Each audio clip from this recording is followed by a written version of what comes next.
주변국 신형 전투기와 맞서도록 하려면 레이더와 전자장비 성능 업그레이드 필요. 7월 13일 미 증권가의 파격적인 소식이 전해졌다. 미 공군이 보잉이 개발한 4, 5세대 전투기의 F-15X 76대 구매를 확정하고 그저도 양산 물량으로 8대를 계약했다는 소식이었다. 미 공군은 12억 달러의 예산으로 8대의 F-15X를 우선 주문하고 향후 5년간 2,208억 달러 한화 27조 5,060억 원을 들여 76대의 F-15X를 사들일 예정이라는 계획도 발표했다. 보잉사의 F-15 전투기 프로그램 담당 매니저는 보도자료를 내고 F-15X는 F-15 계열 가운데 가장 첨단의 기종이며 작전 반경이나 무기 적자량 가격 등 모든 부분에서 미 공군의 훌륭한 선택이 될 것이라고 밝혔다. 납득이 가지 않는 결정.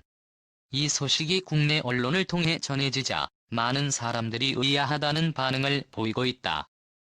미 공군은 세계 최강의 전투기로 불리는 5세대 스텔스 전투기 해피-21L레터를 195대 구입했고 현재는 이보다 더 진일보한 F-35 1,7163대를 도입 중이다. 일선의 5세대 전투기가 대량으로 보급되고 있는 와중에 스텔스와는 거리가 먼 F-15일 80대 가까이 구매한다니 일반적인 상식으로는 납득이 가지 않는 결정으로 보일 수밖에 없다. F-15 이글은 1960년대 기술로 개발된 전투기다. 공대공 전투용으로 개발된 최초의 이글이 1972년에 첫 비행하며 데뷔했으니 올해로 데뷔 48년 차다. 지상 공격 능력을 대폭 강화해 다목적 전투기로 만들어진 F-15의 스트라이크 비율이 1986년 데뷔했으니 스트라이크 이글의 데뷔도 34년이나 됐다. 이 때문에 지난 2002년 우리 공군이 차기 전투기 사업을 진행하며 F-15의 개량형인 F-15K를 선정했을 때 국내 언론과 온라인 커뮤니티 반미 단체들을 중심으로 미국의 구닥다리 전투기를 비싼 값을 주고 사온다며 극렬한 반대 활동이 전개되기도 했었다. 그도 그럴 것이 당시 최종 후보였던 프랑스의 라팔은 이제 막 개발이 진행 중이던 최신 기종이었고 F-15E는 데뷔한 지 16년이나 지난 상대적 구식 모델이었기 때문이다.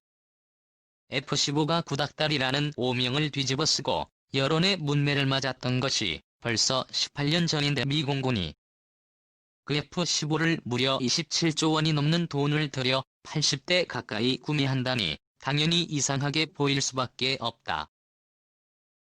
국내 언론들은 미 정부가 최근 신종 코로나 여파로 여객기 구매가 급감하자 경영난에 빠진 보잉을 살리기 위해 미 정부가 보잉의 구닥다리 전투기를 구매해주는 것이라는 분석들을 내놓고 있다.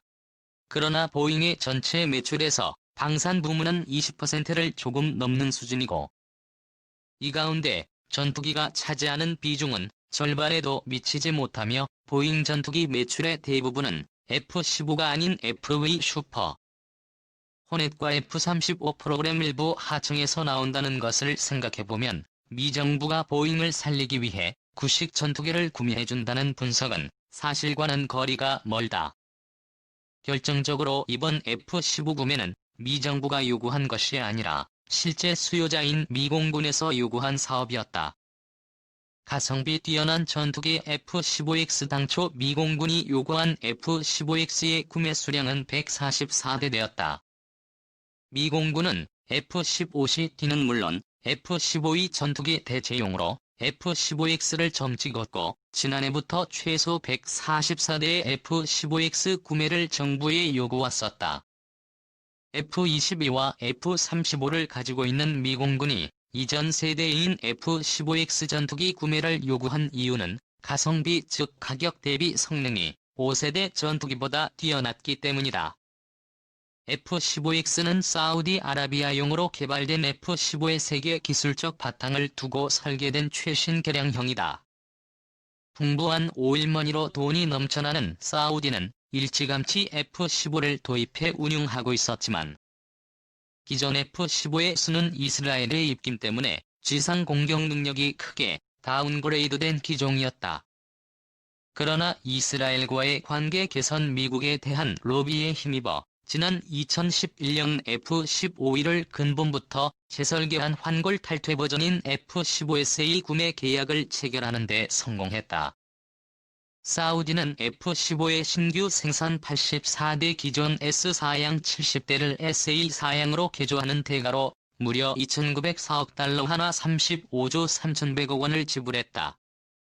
해당 1,200억 원이 넘는 돈을 준 셈인데 비슷한 시기 우리나라가 F-19 회의를 대당 100만 200억 원 정도에 구매했다는 점을 되짚어보면 사우디는 거의 2배 가격의 전투기를 구매한 셈이었다.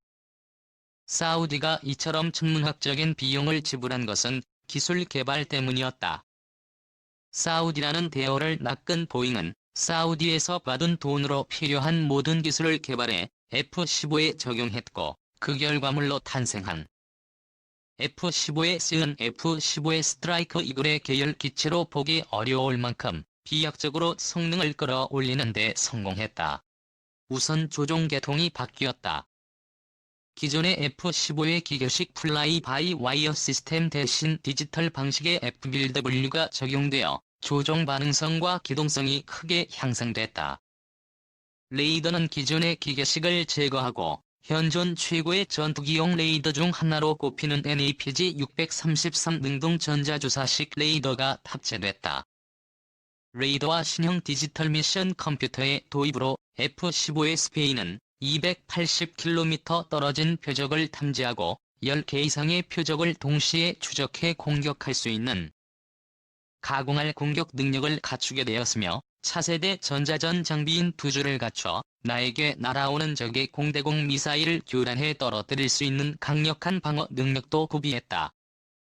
미사일 캐리어로 운영 보잉은 사우디 공군용 F-15SA를 개발하면서 스트라이크 이글의 성능을 한 단계 높이고 이후 수주한 카타르 수출 계약을 통해 레이더와 조종 계통, 항공 전자 장비를 추가 개량한 F-15 규제를 만들어내면서 기존 4세대 수준이었던 F-15를 4, 5세대 이상의 가공할 전투기로 탈바꿈시켰다. F-15의 기술을 기반으로 더욱 개량된 것이 F-15다. F-15X는 280km 이상 거리에서 적전투기를 탐지하는 것은 물론 적전투기에 직접 전자전 공격을 가할 수 있는 가공할 성능의 차세대 레이더 ANAP-81을 탑재한다. 레이더를 보조하는 센서로 고성능 전방 적외선 감시기가 기본 장착되어 있으며 사우디 공군용보다 더욱 진일보한 구조 전자전 장비도 갖추었다. 기체에 장착된 모든 센서를 통해 수집된 정보는 고성능 미션 컴퓨터를 통해 융합되며 융합된 정보는 일면 와이드 스크린 디스플레이와 조종사의 헬멧에 장착된 HMD에 표시됨과 동시에 실시간 데이터 링크를 통해 아군에게 공유된다. 무장 능력도 크게 강화됐다. F-15X는 무장 장착돼 변경을 통해 AIM-122톤급 중거리 공대공 미사일을 무려 22발이나 동시 탑재가 가능하다. 기존 F-15가 10발 정도를 탑재했던 것과 비교하면 2배 이상 늘어난 탑재량이다. 여기에 탑재되는 AIM-12만 122는 최대 200km까지 공격이 가능하므로 F-15X는 혼자서도 적전투기 1에서 2개 편대를 원거리에서 일방적으로 공격해 경멸할 수 있는 가공할 공격 능력을 갖는다. 미 공군은 F-15X의 미사일 탑재 능력을 이용해 이 전투기들을 미사일 캐리어로 운영할 구상을 가지고 있다. 적이 레이더에 잘 탐지되지 않는 F-35 스텔스 전투기를 전면에 배치하고 적이 레이더 경보장치에 탐지되지 않는 전자광학 조준 장치로 은밀하게 표적을 조준한 뒤 표적 정보를 이선의 F-15X에 보내 200km 거리에서 대량의 미사일을 날려 적편대를 일거에 날려버리는 전술이다. F-35가 없다면 조기 경보기와 F-15X를 데이터 링크로 묶어서 조기 경보기가 보내준 표적 정보로 미사일을 발사하는 방법도 있다. F-15X는 일반적인 전투기 3에서 4대분의 미사일을 탑재하므로 F-15X를 운용하는 측은 상대적으로 적은 숫자로도 다수의 적과 교전할 수 있는 전력을 발휘할 수 있다. 공군이 이러한 고성능 F-15X 도입 구상을 밝히자 일본은 잽싸게 F-15 성능 개량 프로그램을 발표했다. 일본은 지난해 11월 98대의 F-15 현재의 전투기를 미 공군이 구상했던 F-15X에 준하는 사양으로 개량하는 45억 달러 규모의 개량 사업을 발표했다. 일명 슈퍼카이로 불리는 이번 개량 사업을 통해 일본의 F-15MJ는 레이엔 AP633A 쓰인 레이더와 신형 임무 컴퓨터 디지털 전자전 시스템 등을 장착하고 장거리 공대지 미사일인 JSSN과 공대함 미사일 엘라 레이셈 운용 능력을 추가해 본격적인 멀티롤 전투기로 탈바꿈할 예정이다. 성능 개량의 대당 400수백억 원 소요. 따라서 우리나라 역시 F-15K 전투기의 성능 개량을 서둘러야 한다. 우리 공군이 보유한 F-15K는 60여 대로 지난 2000년대 초반 도입된 후 아직 별다른 개량 없이 15년가량을 써왔다. 이 F-15K 60대들을 일본보다 우수한 사양인 대일엔 LPG-80 레이더 디지털 전자전 시스템과 임무 컴퓨터 등을 적용해 개량하려면 대당 400에서 100억 원가량의 비용이 들어갈 것으로 추산된다. 최대 3조 원가량의 예산이 소요되는 이 사업은 현재 다양한 전력 증강 사업을 벌여놓고 있는 군의 입장에서는 상당히 부담이 되는 과제가 아닐 수 없다. 그러나 예산 부담을 이유로 개량을 미룬다면 대당 총 200억 원이 넘는 F-15K는 주변국의 신형 전투기를 상대로 미사일 하나 날려보지 못하고 잿더미가 되어버릴 공산이 크다. 미 공군이 F-15X 대량 구매 계획을 밝힌 지금은 한국에게 큰 기회다. 미 공군용 전투기에 들어가는 각종 레이더와 전자장비 등이 대량으로 생산돼 가격이 크게 하락하고 있기 때문이다. 사업을 미 공군의 성능 개량 및 신조기 구매 사업과 연계해 대외 군사 판매 형태로 도입하면 예산 절감 의복은 더욱 커질 수 있다. 더 늦기 전에 과감한 결단이 필요한 시기다.